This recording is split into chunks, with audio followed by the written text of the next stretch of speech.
Hi friends, ಎಲ್ಲರಿಗೂ ನಮಸ್ಕಾರ. ಇಂದು ಮುದ್ದು ಸೊಸೆ ಧಾರಾವಾಹಿ ಸಂಚಿಕೆಯಲ್ಲಿ ಏನಾಗ್ತಿದೆ ನೋಡೋಣ ಬನ್ನಿ. ಅದಕ್ಕೂ ಮುಂಚೆ ನೀವು ನಮ್ಮ ಚಾನಲ್ನ ಸಬ್ಸ್ಕ್ರೈಬ್ ಮಾಡಿಲ್ಲ ಅಂದರೆ ಸಬ್ಸ್ಕ್ರೈಬ್ ಮಾಡ್ಕೊಳ್ಳಿ, ಸಪೋರ್ಟ್ ಮಾಡಿ. ಪ್ರೆಸ್ ಅವರು ವಿದ್ಯಾ 3ನೇ ರ್ಯಾಂಕ್ ಬಂದಿದ್ದಾಳೆ ರಾಜ್ಯಕ್ಕೆ ಅಂತ ಹೇಳಿರೋದನ್ನ ಕೇಳಿ ಸಿಕ್ಕಾಪಟ್ಟೆ ಕೋಪ ಮಾಡಿಕೊಂಡು ಒಳಗಡೆ ಬಂದು ವಿದ್ಯಾನ್ ಮೇಲೆ ಕಿರ್ಚಾಡ್ತಾ ಇರ್ತಾಳೆ ಈಶ್ವರಿ. ಆಗ ಎಲ್ಲರೂ ಕೂಡಿ ಹಾಲಲ್ಲಿ ಸೇರ್ತಾರೆ. ಯಾಕೆ, ಏನಾಯಿತು, ಹಿಂಗ್ಯಾಕೆ ಮಾತಾಡ್ತಾ ಇದೆಯಾ ಅಂತ ಕೇಳಿದ್ರು, ಅಲ್ವೇ ನಿನಗೆ ದೊಡ್ಡವರು ಸಣ್ಣವರು ಬೆಲೆ ಕೊಡೋದು ಅಂತ ಅಂದರೆ ಏನು ಅಂತಲೇ ಗೊತ್ತಿಲ್ವಾ, ನೀನು ಪರೀಕ್ಷೆನಲ್ಲಿ ಫೇಲ್ ಆಗಬೇಕು ಅಂತ ತಾನೇ ಹೇಳಿರೋದು ಅಂತ ಗದರಿಸ್ತಾ ಇರ್ತಾಳೆ.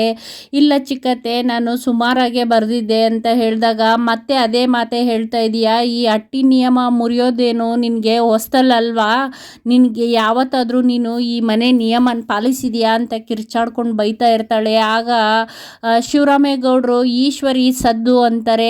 ಏನು ಭಾವ, ಅತ್ತೆ ಮೇಲೆ ಸಿಟ್ಟನ್ನ ಕೊತ್ತೆ ಮೇಲೆ ತೋರಿಸಿದ್ರು ಅನ್ನೋ ಹಾಗೆ ನೀವು ಯಾರ ಸಿಟ್ಟನ್ನು ನನ್ನ ಮೇಲೆ ಯಾಕೆ ಭಾವ ತೋರಿಸ್ತಾ ಇದ್ದೀರಾ ಅಂತ ಹೇಳಿದ್ದಕ್ಕೆ ನಿನ್ನ ಮೇಲೆ ಸಿಟ್ಟು ಮಾಡ್ಕೊಂಡು ಕೂಗಾಡ್ತಾ ಇಲ್ಲ, ಈಗ ಹೊರಗಡೆ ಬಂದು ಪ್ರೆಸ್ ಅವ್ರು ನಿಂತಿದ್ದಾರೆ, ಇಷ್ಟೊಂದು ಜೋರಾಗಿ ಮಾತಾಡಿದರೆ ಗೊತ್ತಾಗೋಕ್ಕಿಲ್ವಾ, ಅದಕ್ಕೆ ಏನೇ ಇದ್ರೂ ನಿಧಾನಕ್ಕೆ ಮಾತಾಡಬೇಕು ಅಂತ ಹೇಳ್ತಿರ್ತಾರೆ. ಅಷ್ಟರಲ್ಲೇ ಚಿತ್ರ ಕೂಡ, ಅಲ್ಲ ದೊಡ್ಡಪ್ಪ ನೀವು ಹಿಂಗೆ ಹೇಳ್ತಾ ಇದ್ದೀರಾ ಅಂತ ಅಂದಕ್ಕೆ ಗೋವಿಂದ, ಚಿತ್ರ ನೀ ಸುಮ್ಮನೆ ಇರು ಅಂತ ಹೇಳ್ತಾರೆ.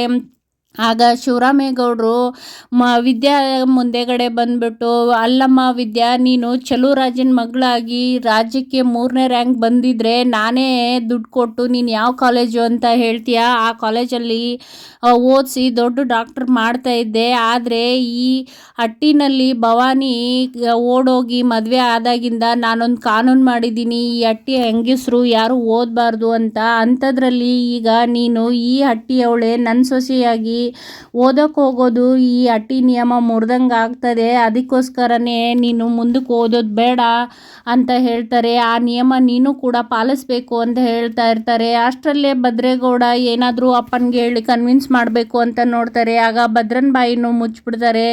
ನಂತರ ಗೋವಿಂದ ಅವರು, ಅಲ್ಲ ಅಣ್ಣ, ನೀನು ಹೇಳ್ತಿರೋದೇನೋ ಸರಿ, ಆದರೆ ಪಕ್ಷದವ್ರಿಗೆ ಬೇರೆ ಎಲ್ಲ ಇದರಿಂದ ನಮ್ಮ ನಾಯಕರಿಗೆಲ್ಲ ಮಾತು ಕೊಟ್ಟಿದೆಯಾ, ನಮ್ಮ ವಿದ್ಯಾನೇ ಅದಕ್ಕೆ ವಸ್ತುವಾರಿ ಆಗಬೇಕು, ಅಂಬಾಸಿಡರ್ ಆಗಿ ಮುಂದುವರಿಬೇಕು ಅಂತೆಲ್ಲ ಮಾತುಕತೆ ಆಗಿತ್ತಲ್ಲ, ಈಗ ಅವ್ರಿಗೇನು ಹೇಳೋದು ಏನು ಎತ್ತ ಅಂತ ಕೇಳಿದಾಗ, ನಾನು ಅದೇ ಯೋಚನೆ ಮಾಡ್ತಾ ಇದ್ದೀನಿ ಗೋವಿಂದ, ಅದೇ ಧರ್ಮ ಸಂಘದಲ್ಲಿದ್ದೀನಿ ಅಂದಾಗ ಚಿತ್ರ, ಅಲ್ಲ ದೊಡ್ಡಪ್ಪ, ಅವಳು ಇವಾಗ ಗರ್ಭಿಣಿ ಅಲ್ವೇ ಅಂದ ತಕ್ಷಣ ಈಶ್ವರಿ, ಅಲ್ವೇ ಇವಾಗ 5 ತಿಂಗಳು ಗರ್ಭಿಣಿ ಅಲ್ವಾ ನೀನು, ನಂತರ ಹೆರಿಗೆ ಆದಮೇಲೆ ಹೇಗೆ ಓದೋಕ್ಕೆ ಹೋಗ್ತೀಯಾ, ಪ್ರೆಸ್ ಅವ್ರ ಮುಂದೆ ಗುಟ್ಟೆ ಹೋಗ್ಬಿಟ್ಟು ಇನ್ನು ಮುಂದಕ್ಕೆ ನನಗೆ ಓದೋಕ್ಕಾಗಕ್ಕಿಲ್ಲ, ನನ್ನ ಮೊದಲೇ ಆದ್ಯತೆ ಏನೇ ಇದ್ರೂ ನನ್ನ ಮಗುನೇ, ಹಾಗಾಗಿ ನಾನು ಮೊದಲು ನನ್ನ ಮಗುನ ನೋಡ್ಕೋಬೇಕು, ನನಗಿನ್ನು 4 ತಿಂಗಳು ತಡೆದ್ರೆ ಡೆಲಿವರಿ ಆಗುತ್ತೆ, ಹಾಗಾಗಿ ಮಗುನ ಆರೈಕೆಗೋಸ್ಕರ ಓದೋಕ್ಕಾಗಕ್ಕಿಲ್ಲ ಅಂತ ಇವಳೇ ಪ್ರೆಸ್ ಅವ್ರ ಮುಂದೆ ಹೇಳಿಬಿಡ್ಲಿ ಭಾವ,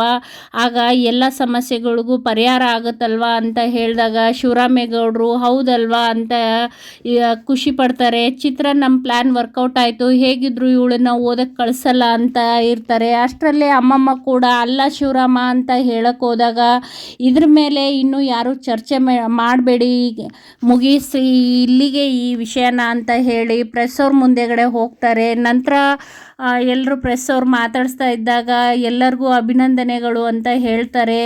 ಆಗ ನಿಮಗೂ ಕೂಡ ಅಭಿನಂದನೆಗಳು ಅಂತ ಹೇಳಿ ಮಾತಾಡ್ತಿರ್ಬೇಕಾದ್ರೆ, ನೀವು ರಾಜ್ಯಕ್ಕೆ 3ನೇ ರ್ಯಾಂಕ್ ಬಂದಿದೆ, ಅದು ಗೌರ್ಮೆಂಟ್ ಕಾಲೇಜಲ್ಲಿ ಓದಿ ಪ್ರಥಮ ರ್ಯಾಂಕಲ್ಲಿ ತೊಗೊಂಡಿದ್ದೀರಾ, ನಿಮ್ಗೆ ಹೇಗೆ ಅನ್ನಿಸ್ತಾ ಇದೆ ಏನು ಅಂತ ಕೇಳಿದಾಗ, ನನಗೆ ತುಂಬ ಖುಷಿ ಆಗ್ತಾ ಇದೆ, ನನಗೆ ಉಪನ್ಯಾಸಕರು ಮತ್ತು ಎಲ್ಲರೂ ನನಗೆ ತುಂಬ ಸಪೋರ್ಟ್ ಮಾಡಿದರು, ನನಗೆ ಒಳ್ಳೆ ಮಾರ್ಗದರ್ಶನ ಕೊಟ್ಟರು, ನಮ್ಮ ಹಟ್ಟಿಯವರು, ನಮ್ಮ ಯಜಮಾನರು, ನಮ್ಮ ಮಾವ ಎಲ್ಲರೂ ಕೂಡ ನನಗೆ ಬೆಂಬಲವಾಗಿ ನಿಂತಿದ್ರು, ಅದರಿಂದನೇ ಇಷ್ಟೆಲ್ಲ ಮಾಡೋಕ್ಕಾಯ್ತು ಅಂತ ಹೇಳ್ತಿರ್ತಾಳೆ.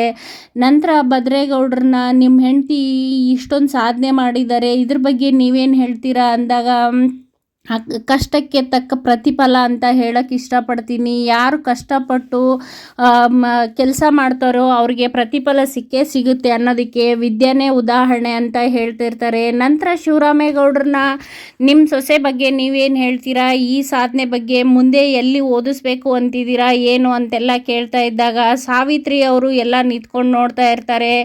ಏನಪ್ಪ ಇವಳಿಗೆ ಓದೋದಕ್ಕೆ ಅವಕಾಶ ಕೊಟ್ಟೇ ಬಿಟ್ಟ ನಮ್ಮ ಅಣ್ಣ ಅಂತ ದೂರದಿಂದ ನೋಡ್ತಾ ಇರ್ತಾಳೆ. ಶಿವರಾಮೇಗೌಡರು ನನ್ನ ಸೊಸೆ ಈ ಸಾಧನೆ ಮಾಡಿರೋದಕ್ಕೆ ನನಗೆ ತುಂಬ ಹೆಮ್ಮೆ ಅನ್ನಿಸ್ತಾ ಇದೆ. ನಮ್ಮ ಪಕ್ಷದವರು ಎಲ್ಲರಿಗೂ ಕೂಡ ತುಂಬ ಸಪೋರ್ಟ್ ಮಾಡಿದರು. ಈ ವಿಚಾರವಾಗಿ ನನಗೆ ತುಂಬ ಹೆಮ್ಮೆ ಆಗಿದೆ ಅಂತ ಹೇಳಿದಾಗ, ನಂತರ ಏನು ಓದಿಸ್ತೀರಾ, ಯಾವ ಕಾಲೇಜಲ್ಲಿ ಓದಿಸ್ತೀರಾ ಅಂತ ಕೇಳಿದಾಗ, ಇದೆಲ್ಲದರಿಂದ ನಾವು ಒಂದು ಧರ್ಮ ಸಂಕಟಕ್ಕೆ ಸಿಕ್ಕಾಕೊಂಡಿದ್ದೀವಿ, ಅದೇನು ಅಂತ ನನ್ನ ಸೊಸೆನೇ ಹೇಳ್ತಾಳೆ. ವಿದ್ಯಾ ನೀನೇ ಹೇಳ್ಬಿಡಮ್ಮ ಏನು ವಿಚಾರ ಅಂತ ಹೇಳಿದಾಗ, ವಿದ್ಯಾನ್ ಕಡೆಗೆ ಪ್ರೆಸ್ ಅವ್ರು ಕೇಳ್ತಾ ಇದ್ದಾಗ, ಈ ವಿಷಯ ಸಂತೋಷದ್ದೇ ದುಃಖದ್ದು ಅಂತೇನಿಲ್ಲ, ಆದರೆ ಕೆಲವೊಂದು ಜವಾಬ್ದಾರಿಗಳಿರುತ್ತಲ್ವೇ, ನಾನು ರಾಜ್ಯಕ್ಕೆ 3ನೇ ರ್ಯಾಂಕ್ ಬಂದಿದ್ದೀನಿ ಅನ್ನೋ ಖುಷಿ ಏನೋ ಇದೆ.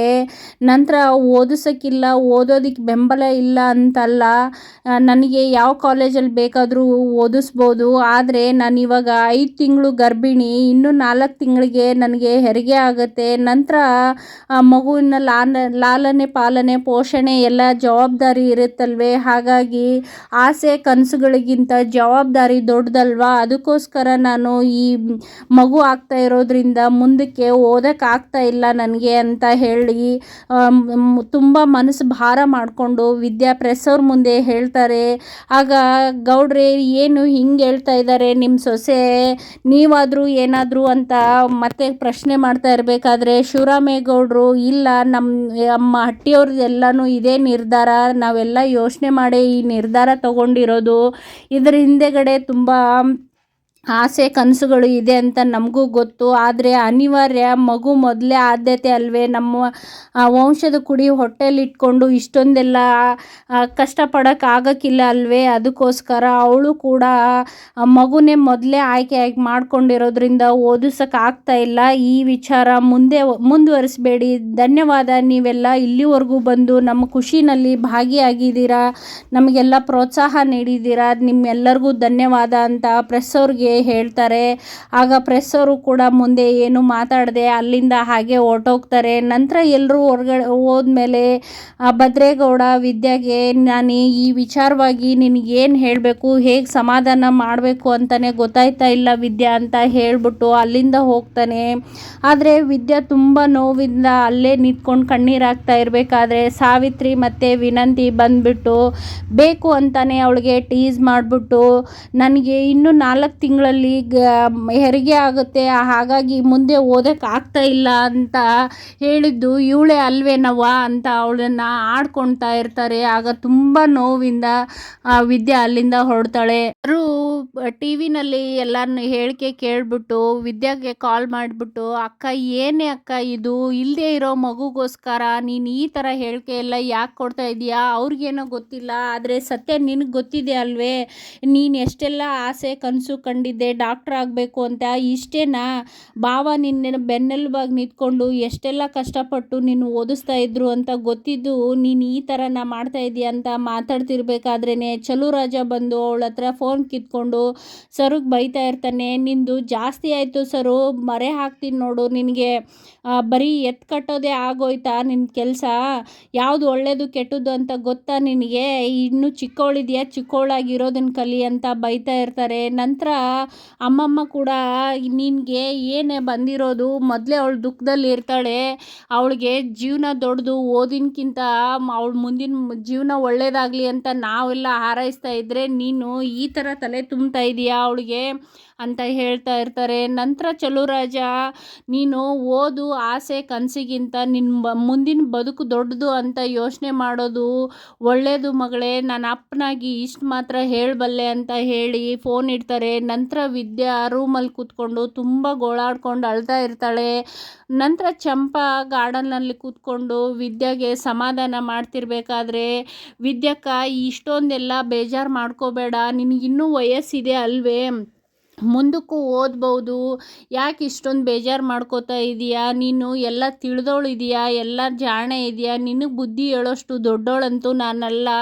ಹಾಗಾಗಿ ನನಗೆ ತಿಳಿದಿರೋದನ್ನು ಹೇಳ್ತೀನಿ. ನಿನಗೆ ಇದೇ ಮಾವಯ್ಯ ಯಾಕೆ ಮನಸ್ಸು ಬದಲಾಯಿಸಿ ಡಾಕ್ಟ್ರು ಓದಿಸ್ಬಾರ್ದು, ಆ ಕಾಲನೂ ಬಂದೇ ಬರುತ್ತೆ, ಅಲ್ಲಿವರೆಗೂ ಕಾಯಬೇಕು ಅಷ್ಟೇ ಅಂತ ಮಾತಾಡ್ತಿರ್ಬೇಕಾದ್ರೆ ವಿದ್ಯಾ ಇಲ್ದಿರೋ ಮನಸ್ಸಲ್ಲಿ ಮತ್ತೆ ತಿರ್ಗಾ ಆಸೆ ಕನಸನ್ನು ಕಟ್ಟೋಕ್ಕೆ ಹೇಳಬೇಡ ಚಂಪಾ. ನಾನು ಆ ಆಸೆ ಕನಸುಗಳನ್ನೆಲ್ಲ ಕೊಂದು ಹಾಕಿ ಬದುಕಬೇಕು ಅಂತ ನಿರ್ಧಾರ ಮಾಡ್ತಿರ್ಬೇಕಾದ್ರೆ ನೀನು ಹೀಗೆ ಹೇಳ್ಬೇಡ ಅಂತ ನೋವಲ್ಲಿ ಮಾತಾಡ್ತಿರ್ಬೇಕಾದ್ರೇ ಸಾವಿತ್ರಿ ಮತ್ತು ವಿನಂತಿ ಅವಳಿಗೆ ಗೇಲಿ ಮಾಡ್ತಾ ಇರ್ತಾರೆ. ದೂರಲ್ಲಿ ಇದ್ಕೊಂಡು ಅವ್ವ ನನಗೆ ಏನೋ ಕೇಳಿಸ್ತು, ಏನೋ ಆಯಿತು ಅಂತ ಗೊತ್ತಾಯಿತು, ದಿಟ ಏನವ್ವ ಇಲ್ಲಿ ದೊಡ್ಡ ಮಾವ ಡಾಕ್ಟ್ರು ಓದಿಸ್ತೀನಿ ಅಂತ ಹೇಳಿ ಓದಿಸ್ದೆ ಹಾಗೆ ಬಿಟ್ಬಿಟ್ರಂತೆ, ನಿಜನಾ ಅಂತ ಹೇಳಿದಾಗ ಹೂ ಕಣೆ, ನಾಳೆ ಅವಳು ಡಾಕ್ಟ್ರ್ ಆದರೆ ಅವಳ ಕಡೆಯಿಂದನೇ ಸೂಜಿ ಚುಚ್ಚಿಸ್ಕೋಬೇಕು ಅಂದ್ಕೊಂಡಿದ್ದೆ, ಆದರೆ ಅವಳ ಕನಸು ಇಷ್ಟು ಬೇಗ ಹಾಳಾಗುತ್ತೆ ಅಂತ ಗೊತ್ತಿರಲಿಲ್ಲ ಅಂತ